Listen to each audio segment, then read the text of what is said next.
O programa a seguir não é recomendado a menores de 10 anos.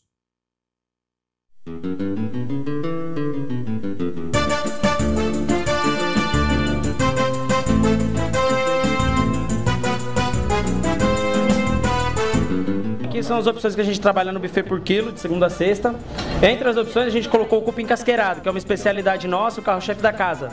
O cupim casqueirado passa por 3 horas de cozimento no bafo e depois ele é jogado no nosso tempero especial e passado na grelha para fazer uma casquinha por fora, por dentro ele fica soltinho, bem macio. E venham todos nos conhecer. O programa a seguir é uma produção independente. Todo o conteúdo é de responsabilidade dos seus idealizadores.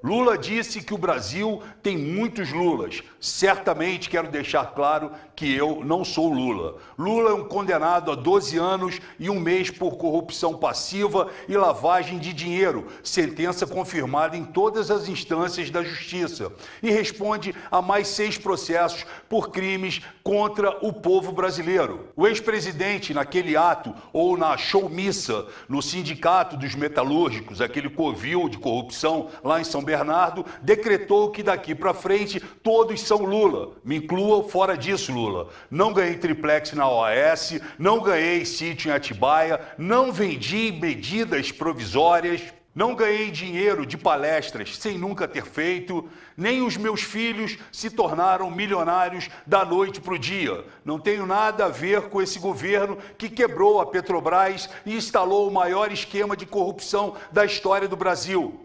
E segue tentando enganar o povo brasileiro, dizendo que de nada sabia e se apresentando como vítima. Quem quiser ser Lula, fique à vontade. Pode continuar se iludindo com a farsa e a fraude do lulapetismo. O direito à ilusão é livre e democrático. Devemos reconhecer que todos têm o direito de se iludir.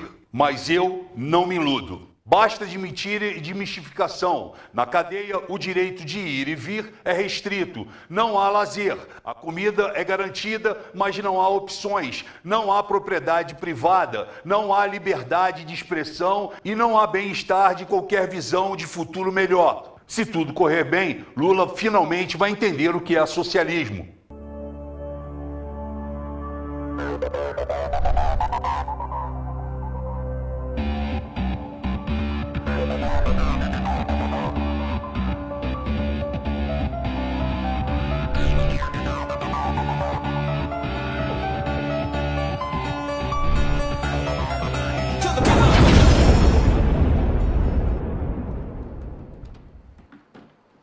Muito boa tarde, estamos entrando no ar ao vivo para todo o Brasil, via todas as nossas páginas de Facebook e também pelo canal 6 da Vivo, pelo canal 3 da NET, aqui pela TV Osasco, www.tvosasco.com.br. Esse é o programa Autenticidade, segunda, quartas e sextas, às 3 da tarde, ao vivo. Temos muito que falar aqui hoje, né? Tivemos aí um final de semana conturbado, quando então esse safado vagabundo, né?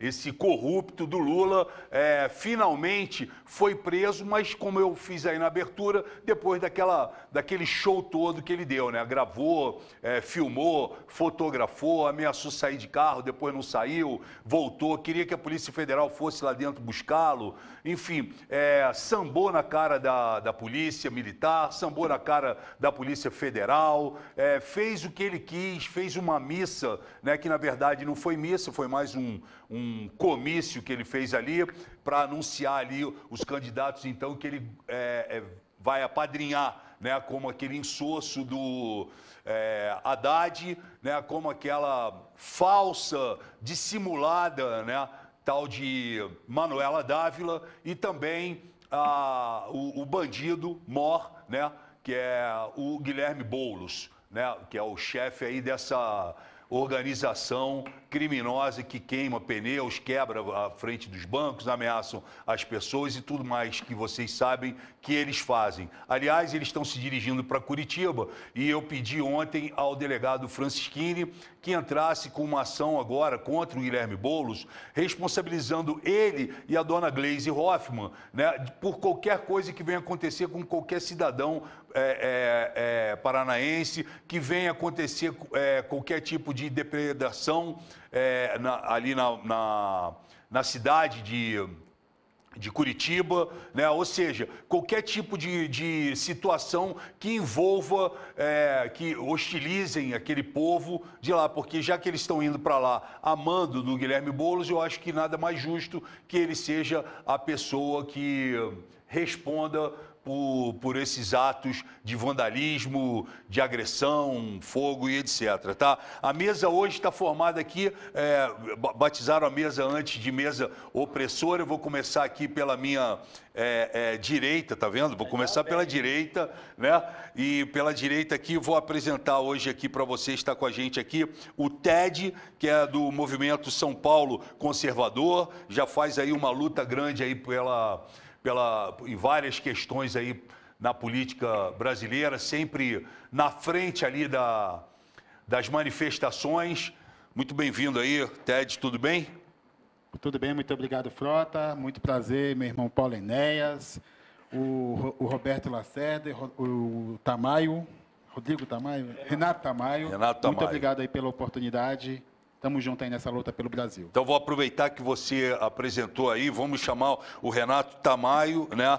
Está aí hoje transmitindo pela página Partido Brasil, né? O Renato Tamayo, que é pré-candidato a deputado estadual pelo Podemos, da Renata Abreu. Mandar um abraço grande para a Renata Abreu, minha amiga. E o Renato também, que faz aí, está sempre envolvido nas questões ali do ativismo forte, né, oposicionista contra esse governo, tanto de Lula como de Dilma e do Temer também. Muito obrigado, você que já esteve aqui. Frota, queria agradecer aí o convite, né? Eu me sinto hoje prestigiado, porque nós estamos aqui numa situação especial. É o primeiro programa logo após a condenação, a prisão do Lula, né?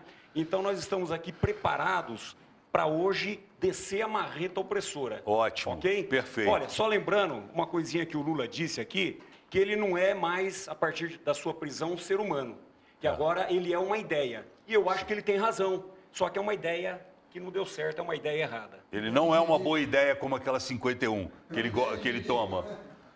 Bom, do meu outro lado aqui, né, eu não vou falar que é do lado esquerdo, né, porque não existe, tinha que ser horrível. São dois lados de direita aqui que nós temos aqui. Eu estou recebendo aqui o nosso professor, cientista, amigo, né, e ativista, o Roberto Lacerda. Como vai, Roberto? Passo o microfone para ele, professor. Boa tarde, Frota. Boa tarde a todos os telespectadores, pessoas que nos acompanham pelas redes sociais. É um prazer estar aqui. E como o Tamayo falou, principalmente num programa tão especial, que é o primeiro após um dos fatos mais importantes da República, desde a época da República Brasileira, que é a prisão do maior criminoso da história desse país. Muito bem. E também, completando a nossa mesa aqui, né, o Paulo Enéas, o professor Paulo Enéas, que está sempre aqui com a gente também, comentarista político, o presidente do Crítica Nacional, e está sempre fazendo boas colocações aqui, colocações pertinentes. Tudo bem, Paulo? Alô, Frota, boa tarde. Boa tarde ao Ted Martins, ao Tamayo, ao Roberto. Uma satisfação estar aqui com vocês. De fato, hoje é importante, devido ao fato já sabidos da questão da prisão do Lula, mas tem coisas tão importantes quanto, que é o que vai acontecer no STF na quarta-feira. Nós temos muitas informações importantes a passar para o público aqui, e ao longo do programa, iremos apresentando, né? Bom, antes de começar aqui a roda nossa, antes da gente começar a falar aqui sobre as coisas, tem uma imagem aí que eu vou mostrar para vocês, que é da Gleisi Hoffmann, que é essa amante da propina, e o que ela tem feito menos é trabalhar pelo país como senadora. Ela está sempre envolvida numa manifestação na frente do MTST, na CUT, está do lado do Lula, está envolvida lá dentro, ela é presidente do PT, está lá no diretório do PT. Enfim, o que menos a gente vê a Gleisi é no Senado. E quando ela vai para o Senado é para ela falar alguma coisa referente ao PT, defender alguma coisa que ela tenha feito, que o marido tenha feito. Ou seja, como senadora, ela não trabalha para o povo brasileiro. E fora isso, ela falou absurdos do juiz Sérgio Moro, que já tem motivos para mandar recolher essa senhora, né, e colocar junto com Lula. Roda aí. Nós lamentamos muito, Sérgio Moro. Você é um covarde ao dar essa sentença contra o presidente Lula. Você é instrumento daqueles que querem acabar com a nossa democracia e impedir que o povo brasileiro possa fazer a sua opção altiva nas urnas. Mas nós não vamos ficar quietos, não. Nós somos de luta. A gente sabe ocupar a mesa do Senado, a gente sabe ocupar a terra improdutiva e nós vamos ocupar esse Brasil contra essa injusta. Nós não vamos ficar quietos, não. Se vocês impedirem o Lula de ser candidato à presidência da República, vocês vão responder por uma instabilidade política nesse país. Agora aí, vamos, todo mundo vai falar aqui, calma aí. Bom, como vocês podem ver aí, a Gleisi Hoffmann sempre ameaçando, né? Fez uma afronta ao juiz Sérgio Moro, ameaçando de novo o povo brasileiro. Então, são duas perguntas que eu vou fazer para todos vocês. Pode deixar. São duas perguntas que eu vou fazer para todos vocês. Anotem, por favor, para que vocês possam me responder. Primeiro, como que vocês viram essa prisão do Lula? E segundo, em relação a essa desobediência que é pregada pelo PT, e aí nós temos aí Lindenberg, Farias, né, que inclusive o rapaz está internado lá por causa dos dois seguranças, aquele vereador vagabundo de Diadema que empurrou o cara, o rapaz nem era manifestante, o tal do vereador Maninho, o rapaz está internado. Então, como vocês veem essas ameaças vindo de pessoas que elas precisavam estar trabalhando pelo povo brasileiro, elas estão ali no Senado. Então, duas coisas. Como que vocês viram essa prisão, aquele carnaval todo que foi feito, né? E o que vocês entendem sobre essas ameaças? É o professor lá que diz uma boa bala no peito, outro que ameaça, que é o Mauro Iazzi, outro que ameaça, vamos nos entrincheirar, e etc, e etc, etc. Então, eu vou começar aqui com o professor Paulo Enéas. Não, primeiro, tentar ser breve, então, que hoje a bancada, infelizmente, é uma bancada muito ampla aqui. Na verdade, primeiro, a prisão, no meu entender, já era esperada. E ela representa uma coisa muito importante, representa o fato de que a esquerda revolucionária, representada pelo PT, ela está sofrendo derrotas. Isso é um fato objetivo. Nós colocamos na prisão, o Brasil, com todas as nossas deficiências, colocou na prisão ninguém menos que um dos artífices, um dos criadores do Foro de São Paulo. Tem que lembrar que o Foro de São Paulo, para quem não conhece, é uma grande associação, uma entidade de partidos comunistas, de corruptos, de narcotraficantes, de guerrilheiros, de bandidos. Imagina a escória que você pode imaginar do mundo, de terroristas muçulmanos, sequestradores, tudo que você imagina do que é pior do banditismo, tanto o banditismo comum quanto o banditismo político, representado pelos partidos de esquerda, estão reunidos no Foro de São Paulo. Quem foram as duas figuras mais centrais para criar essa entidade? Foi iniciativa da KGB, do PC chinês, uma série de coisas. Mas quem é que operacionalizou isso aqui na América Latina? Foi Fidel Castro, que já está nos quintos dos infernos, seguramente, e Lula, que está agora na cadeia. Então, representou uma derrota.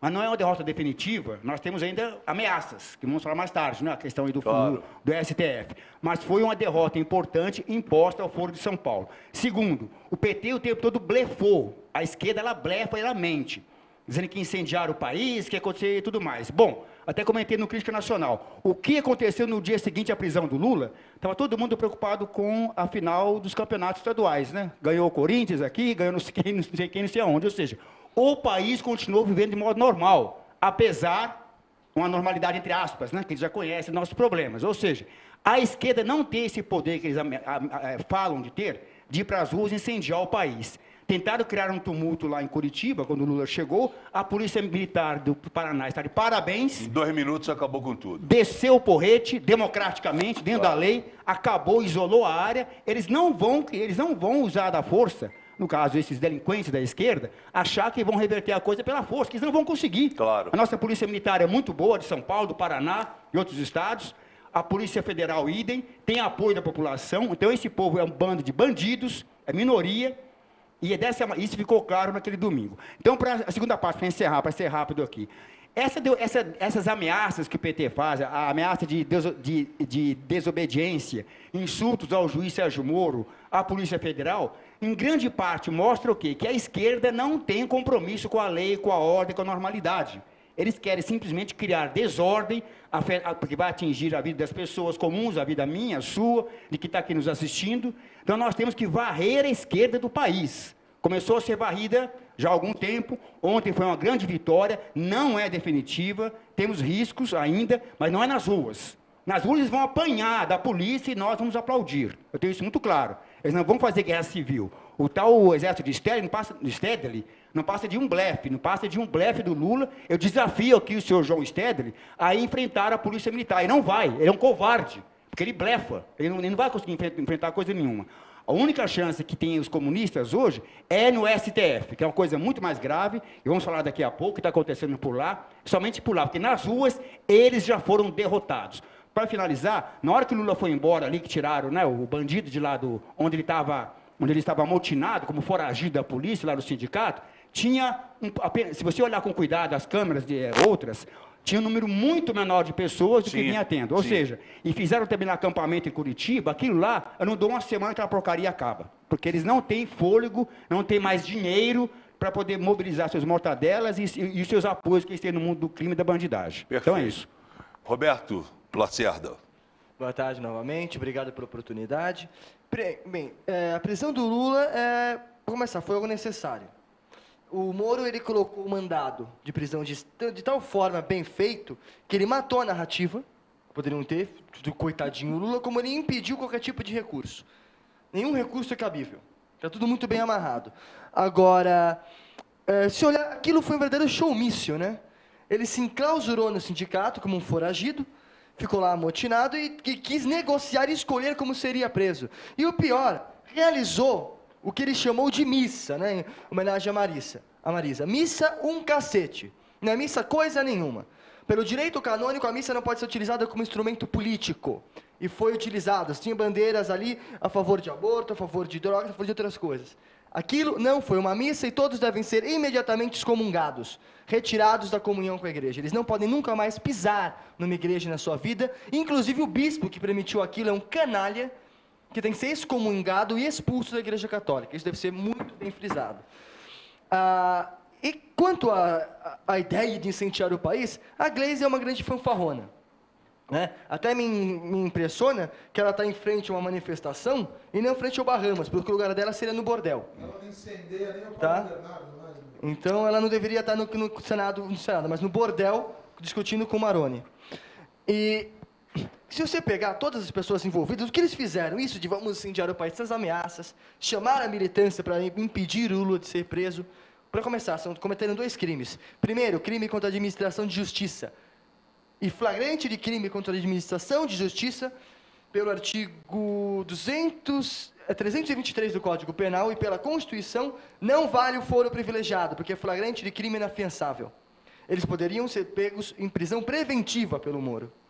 Não vale o foro privilegiado. E se os delegados da Polícia Federal de Curitiba tiverem um pouco de culhão, um pouco de coragem, eu não sei se o Francisquini ainda pode atuar quanto a isso, ou pelo menos tem contatos para isso, por crime contra a ordem constitucional, contra a ordem pública, como a Gleisi acaba de cometer, ela tem que ser presa em flagrante delito de crime inafiançável também pelo artigo 323 do Código Penal. Então, isso cabe ao delegado da Polícia Federal. Ele deve chegar lá e dar voz de prisão.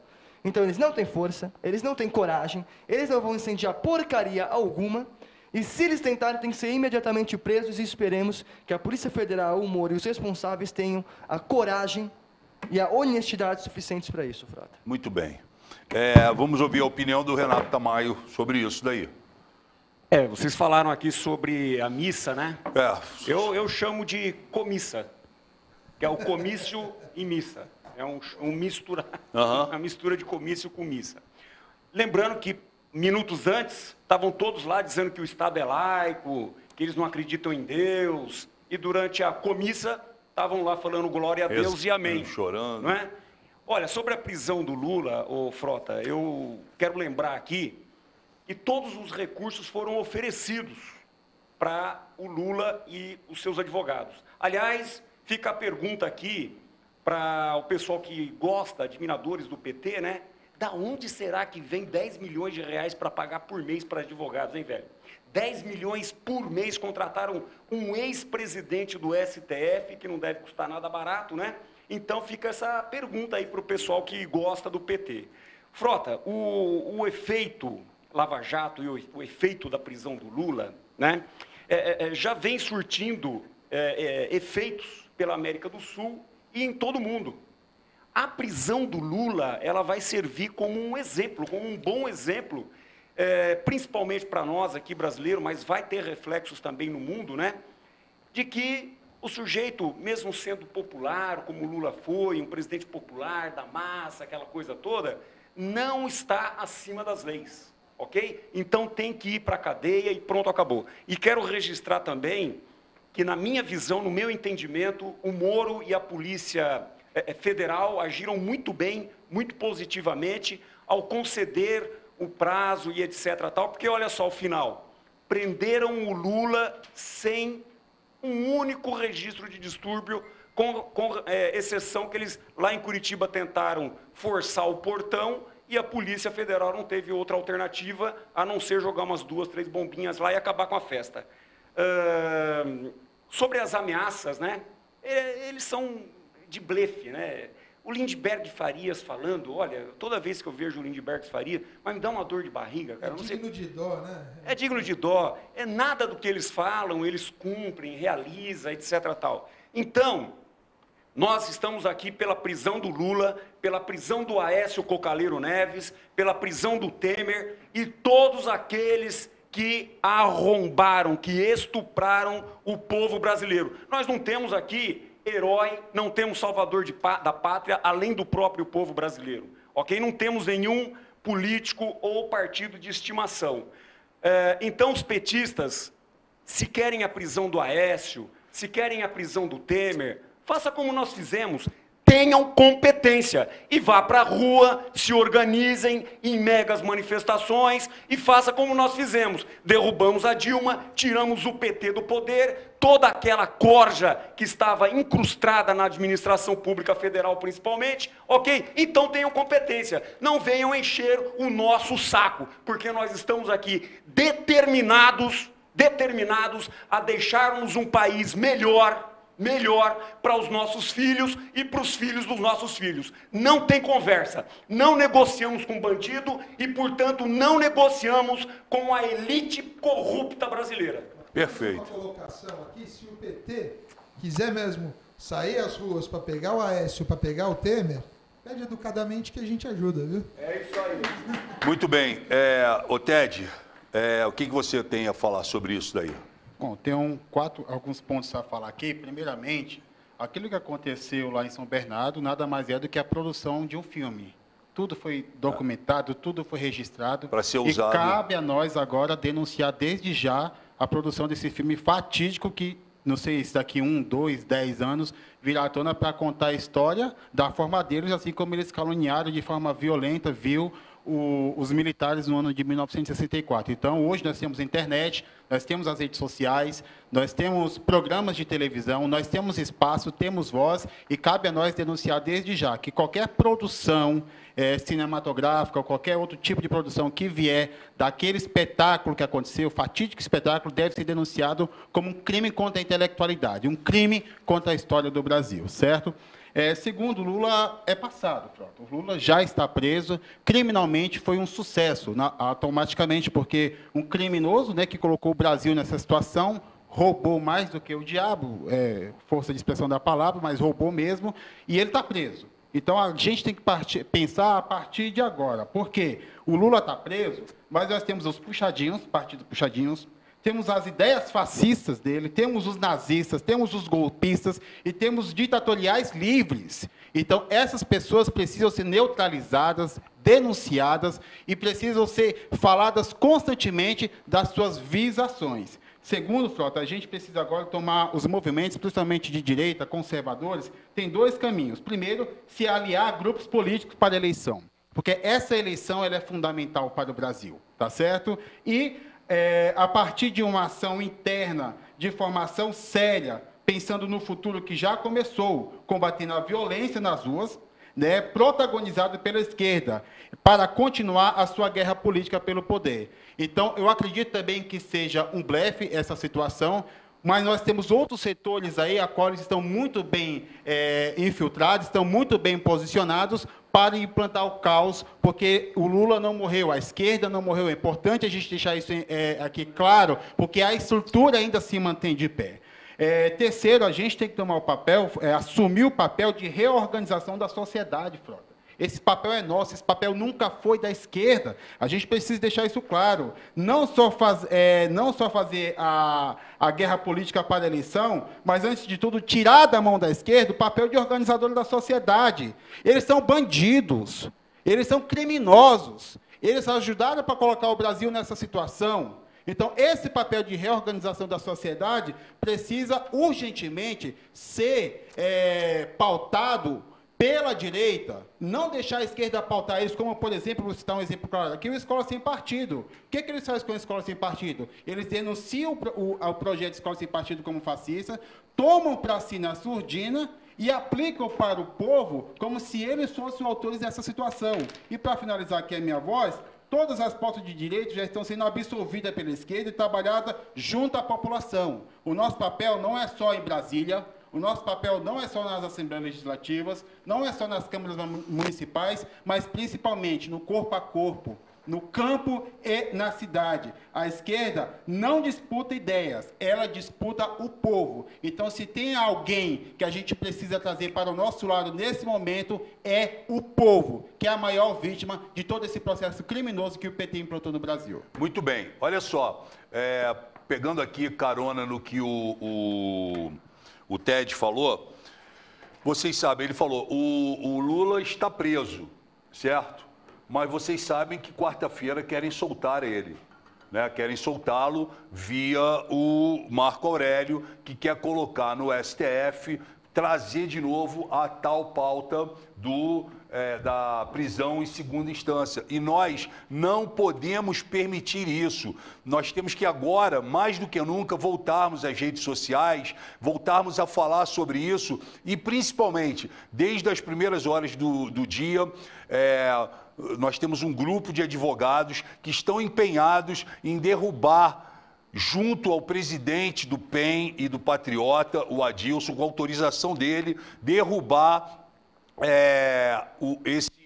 essa documentação, essa liminar, né, essa procuração que foi dada a um advogado em Brasília, que entrou em 2016 com esse pedido no STF e que o Marco Aurélio agora está em cima dele, justamente porque, trazendo isso e colocando em votação e passando, Lula, Cunha e vários outros poderão estar em breve livre disso, né? Eu vou passar uma matéria, ela é até grande essa matéria, né? É um vídeo sobre o STF, para que vocês possam entender a complexidade do que está acontecendo. Depois eu quero ouvir vocês, e a gente tem aqui dentro do estúdio também o Dr. Kleber Teixeira, que vai falar sobre essa situação do STF, Marco Aurélio, PEN, Patriota, tá bom? Vamos assistir essa matéria. Processo. Será que isso é lei? É muito claro. Eu concluo meu voto para que o paciente permaneça em liberdade. E meu voto é no sentido de denegar a ordem. Eu defiro o pedido de habeas corpus. É como voto, senhora presidente. O Por 6 votos a 5, eles decidiram o destino do ex-presidente Lula. E no mérito, por votação majoritária, o Supremo Tribunal denegou a ordem nos termos do voto do relator. Negaram um pedido de habeas corpus, uma medida de urgência para que Lula continuasse em liberdade. No julgamento, houve um debate. Condenados em segunda instância devem ou não começar a cumprir a pena. O caso de Lula, condenado em 2 instâncias após o exame das provas a 12 anos e 1 mês de prisão por corrupção passiva e lavagem de dinheiro no caso do triplex em Guarujá, tinha como pano de fundo se é constitucional a execução da pena antes que recursos de muitas instâncias sejam julgados. A ministra Rosa Weber, que é pessoalmente contra essa tese, votou contra o habeas corpus de Lula por considerar que é preciso respeitar a jurisprudência firmada em 2016 a favor do início do cumprimento da pena. Para ela, mudanças na composição do plenário ou mudanças na opinião de ministros não são suficientes para que uma jurisprudência mude em tão curto espaço de tempo. Ela acredita que isso traz insegurança jurídica ao cidadão, o que, nas palavras dela, degeneraria o direito em arbítrio. No debate, ministros defenderam uma e outra posição. O ministro Alexandre de Moraes se disse a favor do cumprimento da pena após a segunda instância. A necessidade é da aplicação efetiva da decisão judicial. O ministro Celso de Mello foi contra. Sem trânsito em julgado, não há culpa.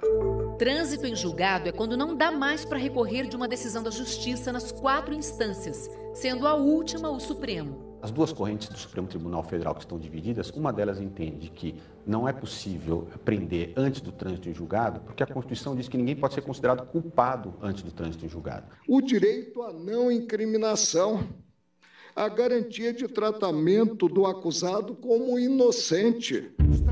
Para a maioria, estabelecida em 2016, a pena deve ser cumprida após 2 julgamentos, porque são as 2 primeiras instâncias que podem julgar os fatos, se o réu é ou não culpado. As outras 2 cortes não podem julgar o mérito, mas apenas verificar se durante os julgamentos houve algum erro processual. E dizem os defensores dessa tese, os erros são muito pouco significativos. A outra corrente entende de forma diferente, que diz, no momento em que você tem um julgamento em segunda instância, ali se esgotam todas as possibilidades de análise dos fatos e das provas. É um erro achar que o direito penal deva ter esse papel de fazer processo durar 5, 10, 15, 20, 30 anos. Aí vem um agravo regimental, depois vem os embargos de declaração, depois vem os embargos de divergência, depois vem os embargos de declaração nos embargos de divergência que não foram conhecidos, e assim vai. A legislação penal no Brasil tem alguns tipos de recursos. Tem a apelação contra sentenças de primeira instância, até recurso extraordinário, feito para o Supremo Tribunal Federal. Veja esses outros recursos aqui. Embargos infringentes contra decisões que não são unânimes. Embargos de declaração, para esclarecer um determinado ponto da sentença, por exemplo. E não para por aí, tem mais. São os famosos embargos dos embargos, que podem ser sucessivos num looping, né? Embargos dos embargos, dos embargos, dos embargos, dos embargos. Para o grupo do Supremo que defendeu a prisão de Lula, tantos recursos acabam gerando impunidade. Não é uma sensação de impunidade, é impunidade mesmo. Nós criamos um país de ricos delinquentes.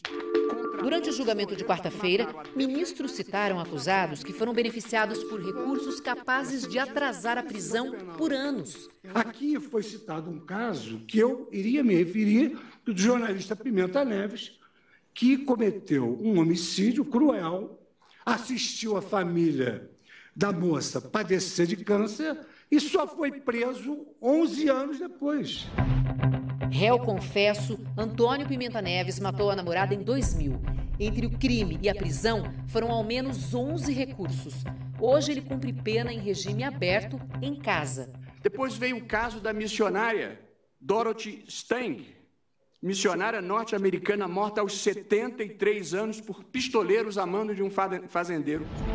No caso Dorothy Stang, os 5 condenados entraram com ao menos 19 recursos e 16 pedidos de habeas corpus. O crime foi em 2005. Um dos mandantes só foi preso em definitivo no ano passado e um recurso para reduzir a pena deve ser julgado esta semana. Outro caso, o do senador ex-senador da República, condenado pelo desvio de 169 milhões. 169 milhões. O ex-senador é Luiz Estevão. Ele era do PMDB, hoje MDB, e foi acusado de desviar verbas da obra do Fórum Trabalhista de São Paulo. Foi condenado em 2006 a 31 anos de cadeia por crimes como corrupção e formação de quadrilha. Ele só foi preso em 2016. Recursos apresentados? Pelo menos 36. É uma manobra processual para retardar a decisão final, ou seja, aquela da qual não cabe nenhum outro mais recurso. Houve equívocos naquele julgamento que tinham que ser revistos. Na minha avaliação, continuo avaliando que não houve o uso excessivo de recursos. Um recurso mantém livre o ex-governador de Minas Gerais, Eduardo Azeredo, do PSDB, condenado em segunda instância a 20 anos e 1 mês por peculato e lavagem de dinheiro, no chamado Mensalão Tucano. Segundo a denúncia, Azeredo foi beneficiário de um esquema de desvios de recursos do governo mineiro, operado pelo empresário Marcos Valério, para financiar sua campanha derrotada à reeleição em 1998. O Tucano apresentou 2 tipos de embargos. O julgamento dos embargos infringentes será no dia 24 deste mês. Se for preso, Azeredo ainda poderá recorrer a tribunais superiores. É ruim, nesse particular, não só para a imagem do Poder Judiciário, mas como resposta preventiva, né? Quanto mais rápida a resposta, melhor serão os efeitos que se esperam que ela aconteça. Se ele detinha a possibilidade de buscar, através de mais recursos, a oportunidade de comprovar a sua inocência, não haveria por que agir de forma diferente. Em algumas situações, esses recursos eles são usados como manobra para atrasar a prisão ou para atrasar também o julgamento? Se os recursos fossem julgados com a rapidez prevista na legislação ou até nos regimentos internos, certamente não seria isso que iria atrasar o início do cumprimento de uma pena. No caso de Lula, o Supremo decidiu que a pena tinha que começar a ser cumprida, mas o vai e vem jurídico sobre a prisão após a segunda instância pode não ter acabado. O ministro Marco Aurélio Mello disse que irá levar esta semana ao plenário da Corte um pedido de um grupo de advogados em nome do Partido Ecológico Nacional, o PEN, para impedir as prisões em segunda instância. Para isso, terá que conseguir que a maioria de seus colegas aceite julgar a questão apenas uma semana depois que o assunto foi discutido à exaustão na própria Corte. E muitos já disseram nos bastidores que é muito cedo para isso. A mudança constante de entendimento me parece muito mais prejudicial do que propriamente você ter uma corte dividida. Se o Supremo Tribunal Federal revisitar esse argumento e entender que a prisão só pode acontecer a partir do trânsito do julgado, isso obviamente vai ter reflexos não só no caso do Lula, mas em todos os outros casos, determinando, portanto, que as pessoas não sejam presas simplesmente com a decisão de segunda instância. Pode ser que ele seja solto. Pode ser que ele seja solto.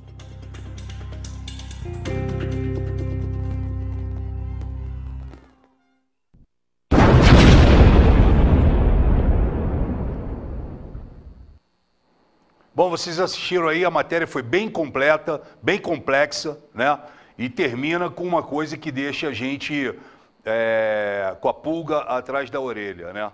Porque são tantos embargos, dos embargos, dos embargos, dos embargos, dos embargos, dos embargos, dos embargos, que o cara termina ali falando que ele pode ser solto, né? E aí o doutor Kleber Teixeira, o advogado, nosso advogado, está aqui dentro, ali no estúdio, e vai falar, vocês não vão ver a imagem do Kleber, mas ele vai falar sobre o que pode acontecer na quarta-feira, por que o PEN está envolvido nisso, o PEN Patriota, e o que pode ser feito para que isso não aconteça. Boa tarde, Kleber Teixeira. Boa tarde, Frota, boa tarde a todos os participantes da mesa. Eu vou tentar ser o mais sucinto possível neste caso, porque é extremamente complexo o tema. Tá? As ADCs, que são as ações diretas de constitucionalidade, foram criadas pela Lei 9.868 de 99. E eu vou tentar também não falar na linguagem juridiquês, o mais simples possível para que o público consiga entender. Tá? Esse tipo de ação, quem ingressa com essa ação, são poucas as pessoas que têm esse direito. Entre elas o Ministério Público, o Presidente da República, a Secretaria da Mesa, e partidos políticos, ou sindicatos com representatividade nacional, que seriam as confederações. O Partido Ecológico Nacional entrou com essa ADC em 2016 e até é compreensível a entrada naquela ocasião, porque até então, até antes de 2016, só poderia ser levado à prisão após o trânsito em julgado na sentença. E a discussão é a respeito da interpretação que consta essa expressão na Constituição Federal. Muito bem. O que aconteceu nesse meio tempo e de lá para cá? Na minha visão, devido até ao conhecimento que eu tenho em relação ao presidente do Patriota, Adilson Barroso, com quem eu mantive contato desde quinta-feira, depois que nos veio a notícia de que ingressaram com um pedido de liminar nesta ação para que o Marco Aurélio julgasse, ele foi induzido ao erro quando ingressou com esta ação. A relação advogado-cliente é uma relação de confiabilidade. Quando um cliente vai entrar com uma ação, o advogado tem que informar este cliente todas as situações possíveis dessa ação. Segundo o presidente do Patriota, isso não foi feito. E mais do que isso, não foi consultado o presidente do Patriota, do PEN Patriota, em referência a este pedido liminar feito pelo advogado Cacai, que, diga-se de passagem, é advogado da maioria dos políticos que estão envolvidos nos casos do Petrolão, Mensalão e tudo com a corrupção que existe em Brasília. É um advogado famoso que, por coincidência, esteve em Paris nesta última semana com o ministro, numa mesma palestra, com o ministro Gilmar Mendes. E o que fez o senhor Cacai? O senhor Cacai entrou com um pedido de liminar para que fosse acelerado a decisão da ADC. Curiosamente, essa ADC está aproximadamente 2 anos dentro do Supremo Tribunal Federal e ele não teve essa preocupação, a não ser após a prisão, a decretação da prisão do Lula. Tá? Com base nisso, até a pedido seu, Frota, eu entrei em contato com o Patriota, né, principalmente com o Valdecir e com o presidente Adilson Barroso, e aconselhei que, se realmente fosse isso que tivesse acontecido, que fizesse a destituição do advogado Cacai e dos demais advogados que assinaram esse pedido liminar, porque eles agiram contra a vontade do cliente. E aí há uma quebra de confiabilidade. Felizmente, acabamos de receber a notícia através da Bia Kisses, que é uma ativista de Brasília, da qual você conhece muito nossa bem, amiga. que é nossa amiga, que é uma pessoa que merece todo o respeito, de que o Adilson Barroso acaba de ingressar com a destituição do advogado Cacai. Qual não é a surpresa que, assim que destituído, o Cacai entra em nome de um instituto, que são o Instituto de Garantias Penais, o tal do IGP, com uma nova liminar no mesmo processo. Né? Eu acabei de entrar... Ou seja, ele está ali de pau mandado, né? Ele está ali de pau mandado e pior... Para arrumar confusão. E pior do que isso, Frota, eu acabei de passar a informação para o Patriota de que, como ele foi destituído pelo presidente do Patriota nesta ação e ele ingressou nesta mesma ação com pedido liminar em nome do IGP, que é uma instituição... Pode ser feito. Na minha opinião, não deve ser aceito, porque na lei da ADC é proibido intervenção de terceiros. E esse AGP aí... Esse IGP não fazia parte do processo, é um terceiro interessado entrando num processo. Claro. Mas ele fez isso com que intuito? Com que fosse colocado em mesa na quarta-feira para fazer a liberação do senhor Lula. Qual o meu conselho nesse exato momento para o Patriota? Tá certo? Como o Patriota está constituindo um novo advogado para a causa... que se peça imediatamente a suspensão do processo, deste processo como um todo, para que no prazo de 15 dias o novo advogado possa tomar conhecimento da causa, porque esse novo advogado não tem o conhecimento, e a partir daí sim, esse novo advogado poderá até mesmo, de acordo com o artigo 329, inciso 2º do Código de Processo Civil, modificar o pedido. Claro. Ele pode modificar o pedido desde que tenha anuência do Ministério Público. E veja bem, qual que é o objetivo dessa ADC? Porque a gente fala, e por isso que eu tentei resumir ao máximo aqui, sem ser na linguagem jurídica, a ADC, que é uma ação direta de constitucionalidade, ela é o inverso da ADI, que é uma ação direta de inconstitucionalidade. Certo. Então, por esta ação, você pede que o Supremo Tribunal Federal confirme a constitucionalidade de uma norma. E, no caso, é o artigo 283 do Código de Processo Penal que está se querendo que se dê a constitucionalidade. Ou seja, aguardar toda a morosidade do Judiciário. Nós sabemos que quando chega no Supremo Tribunal Federal se atrasa muito, não sempre por conta dos próprios ministros, mas porque o Supremo não foi um tribunal constituído com esta função. Eu ouvi ali na matéria falando, porque quarta instância. Deixar bem claro, não existem 4 instâncias no Brasil. Existem 2 instâncias. Os tribunais superiores, onde se fala que o STJ seria a 3ª instância, o STF a 4ª, é um erro. Eles estão ali somente o STJ para falar de nulidades em relação a leis federais e o STF sobre constitucionalidade ou inconstitucionalidade de um determinado julgado. Então, quando você tem a decisão do TRF4, acabou as instâncias sobre o mérito da questão. O máximo que se pode fazer é questionar a legalidade do processo, ou através de uma lei federal, ou através de uma inconstitucionalidade que ocorreu no próprio processo. Então, eles estão se utilizando de subterfúgios. Agora, é bom lembrar, o senhor Cacai faturou milhões de reais de políticos envolvidos com corrupção, possui uma banca de 150 advogados em Brasília, que ficam 24 horas sendo financiados com dinheiro de corrupção para agir em favor de bandido. Portanto, o que o senhor Cacai fez, nesse exato momento de ingressar com esse pedido de liminar, tem um nome, se chama tergiversação. Esse nome difícil significa o seguinte: o advogado não só traiu a confiança do cliente, como está advogando contra os interesses do cliente a favor de um outro cliente. Então, isto é um crime cometido pelo senhor Cacai. Se eu fosse o senhor Adilson Barroso, presidente do Patriota, do qual merece todo o meu respeito porque eu conheço, convivi com ele. É bom lembrar, Frota, que você esteve até pouco tempo atrás filiado ao Patriota. E o senhor Adilson caiu numa armadilha jurídica. Se eu fosse o Adilson Barroso, eu representaria o senhor Cacai na Ordem dos Advogados do Brasil e, mais do que isso, eu entraria com uma denúncia crime contra ele por crime de tergiversação.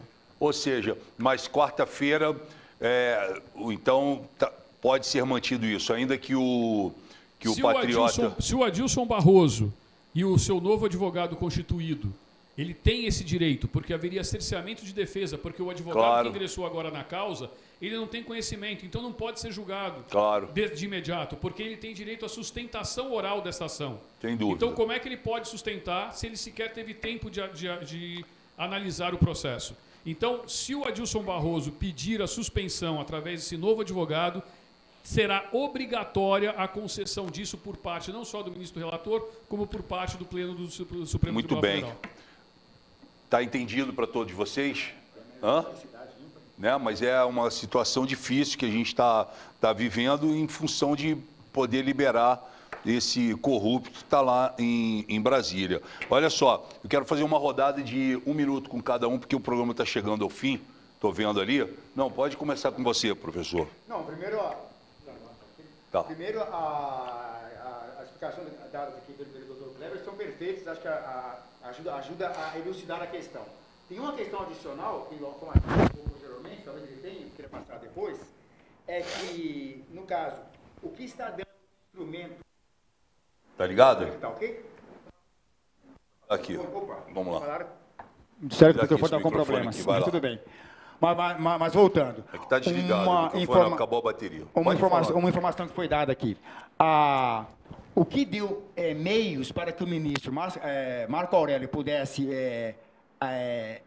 pleitear a urgência da votação dessa ADC no Supremo na próxima quarta-feira foi justamente o pedido liminar, que uma liminar, por regra do Supremo, demanda urgência. Tem que ser apreciada rápida, assim como um habeas corpus. Então, tem esse fato.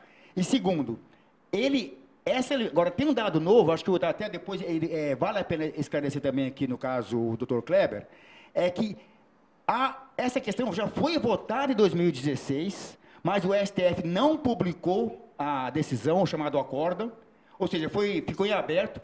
A publicação ocorreu apenas no dia 7, essa informação eu obtive agora no caminho, foi publicada apenas no dia 7, portanto, abriu prazo para os chamados embargos disso. Então, parece que o Cacai está pegando essa brecha para usar esse embargo. O problema é que, como bem disse, ele não é mais ele não tem mais poderes de procuração para poder tratar dessa questão no STF, uma vez que o partido ele cassou a procuração nesse sentido. Mas, em resumo, o fato é que eu entendo que a grande ameaça que tem para o Brasil hoje, não é só de hoje, mas nesse exato momento a maior ameaça não são os mortadeiros do PT na rua. Aquilo lá, a polícia militar resolve tranquilamente.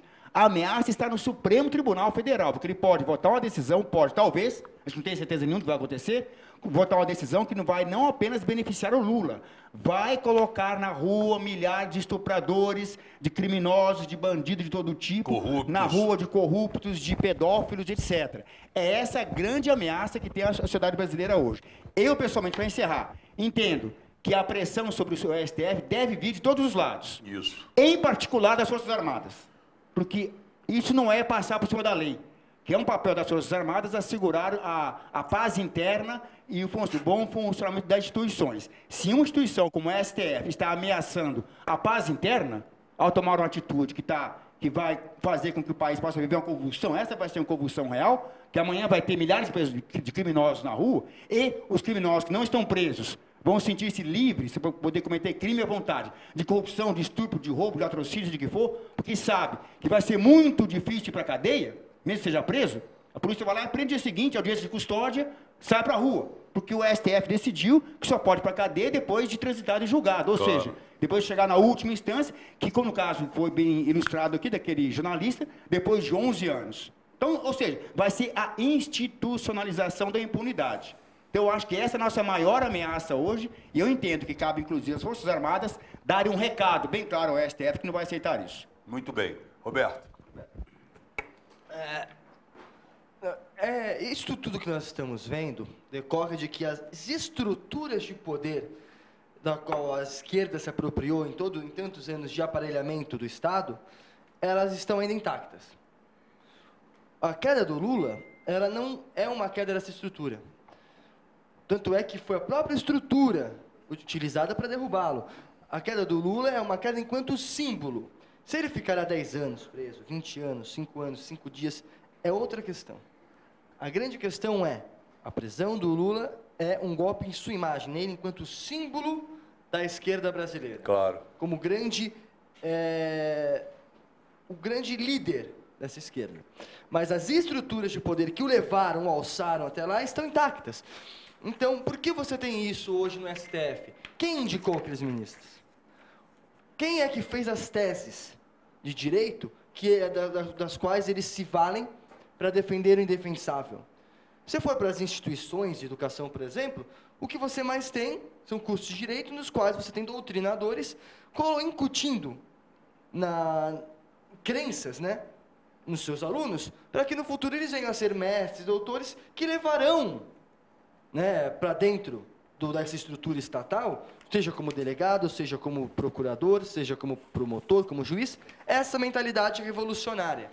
Então, o mais importante agora é compreender que nós derrubamos a estrutura ou ficaremos eternamente numa reação. Nós derrubamos, eles vêm com alguma coisa, nós reagimos de novo. E só reagindo, nós precisamos estar em vantagem, ter uma estratégia. Alvin Toffler já falava, se você não tem uma estratégia, você faz parte da estratégia de alguém. Então é o momento deles serem parte da nossa estratégia, de nós sermos os estratégicos, de nós colocarmos os pingos nos is e derrubarmos a estrutura nas universidades, nas escolas, nas instituições, no judiciário, na Câmara, etc. Mas são estruturas que estão na base.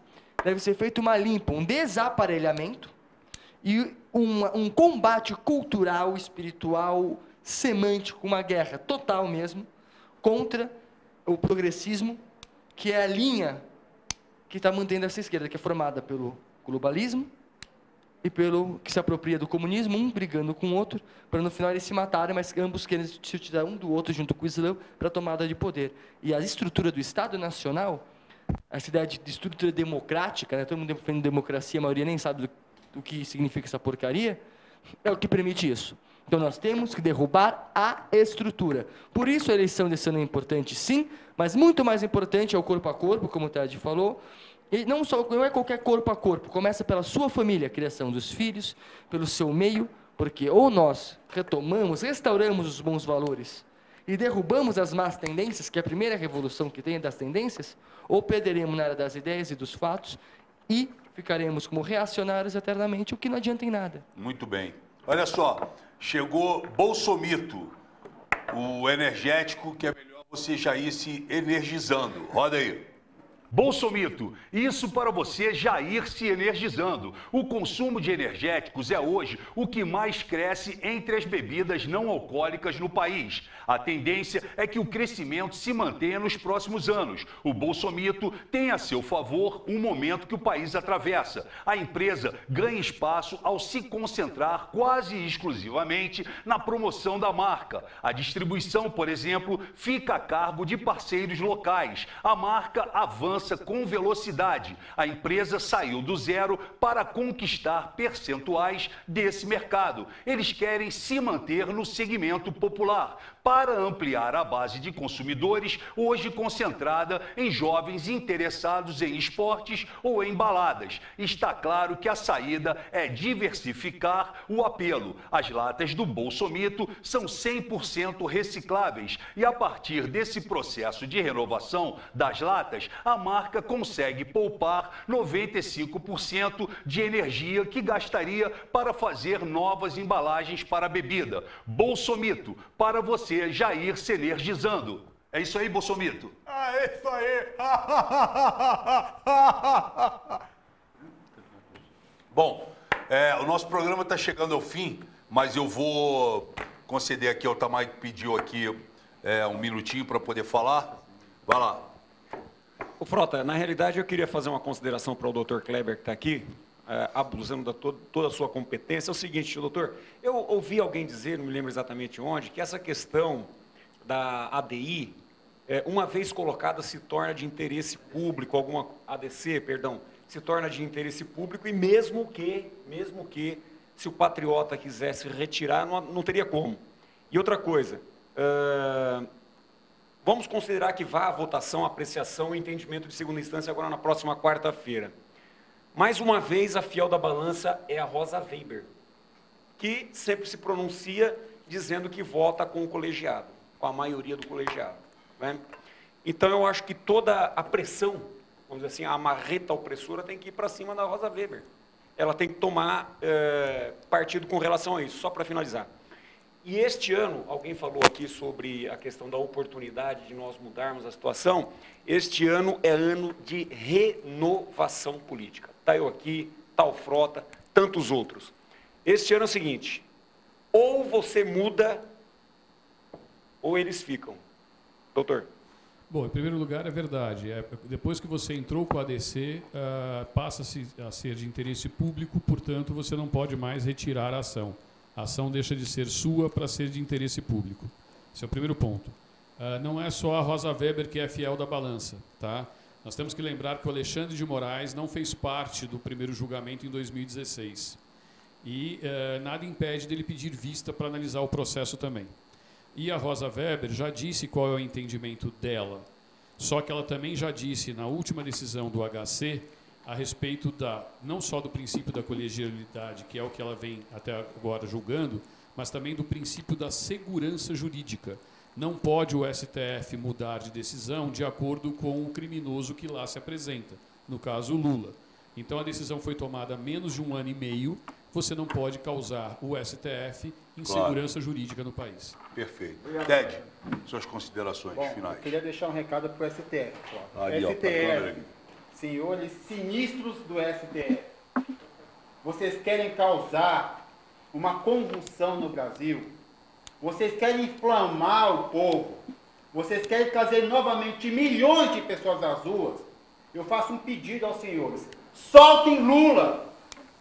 Soltem Lula para vocês verem o que vai acontecer no Brasil. Façam isso. Deem esse golpe à nação. Golpeiem o povo. Façam isso. Nós estamos aguardando. Façam isso para vocês verem o que vai acontecer com o Brasil. Fica esse recado para os senhores. Nós estamos de olho. Isso não vai ficar da forma como os senhores bem desejaram. Ou se energizar, vai pegar. Façam isso. Soltam o Lula para vocês verem. É só isso, Frota. Muito bem. E o recado que precisava na mesa hoje. Era exatamente esse, não é, professor? Porque na verdade... Não, porque foi o teste muito bem aqui. Eu quero parabenizá-lo. Vamos lembrar, o blefe é do PT, que dizia que ia botar fogo no país para prender esse Lula. Prendeu o Lula no dia seguinte, tinha corintiano, palmeirense, flamenguista, sei lá mais quem, preocupada com o final dos estaduais. O país continua igual. O que vai causar convulsão social é soltar esse bandido. Esse é o nosso risco. Então é por isso... Opa, mandar trocar aqui? Então esse é o nosso risco. Então é por essa razão. Eu quero fazer aqui uma sugestão para o técnico e demais. Eu acho que seria importante que amanhã, já amanhã, terça-feira, o julgamento é quarta, movimentos de rua, não importam quais, amanhã, muito em cima da hora, reconheço, ainda que seja um ato simbólico, para a expressão, seja um movimento, manifestação cívica, em frente às instituições de justiça em cada cidade. Aqui em São Paulo, na Paulista, é a... 1682. Tem no 1682, onde fica a Justiça Federal. Eu ressugiro aqui os movimentos, convoque seus apoiadores, seus seguidores, vamos amanhã às 6 da tarde, no trabalho, final do horário de trabalho, ir para a Paulista, manifestação pacífica, né?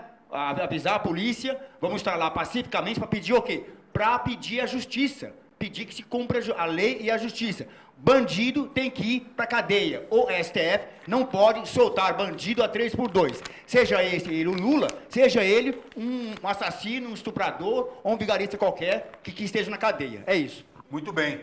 Então, quero agradecer a todos vocês. O programa de hoje será reprisado. A gente fez esse programa hoje mais para colocar essa situação, né, do STF, que é uma situação importante que acontece na quarta-feira. Por isso a gente trouxe o Kleber para poder falar tecnicamente, o Dr. Kleber. E a gente trouxe também aqui várias opiniões diferenciadas, mas todas convergindo para o mesmo, né, canal, né?